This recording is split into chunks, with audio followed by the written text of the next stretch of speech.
Ito yung rotation magnetic holder para sa cellphone. So ngayon, ikakabit natin ang actual. So, ayan. Ayan ang itsura niyan. Magnetic yan. So, ayan. Ito na siya ngayon, no? Ayan. Naikabit na ito. So ngayon, ang ikakabit naman natin ito. So,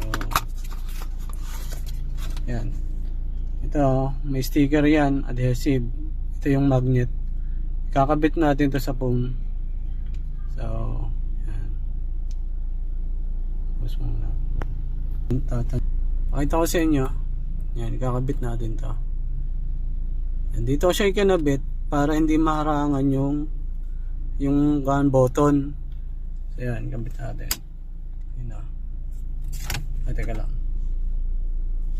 Pause muna. Ayan, nilagyan ko na siya. So ngayon, didikit ko na lang. Yun o. At least hindi natatakloban yung button o. Ayan, pwede mo siya isagad dito. Ayan o. Sobrang diin yan.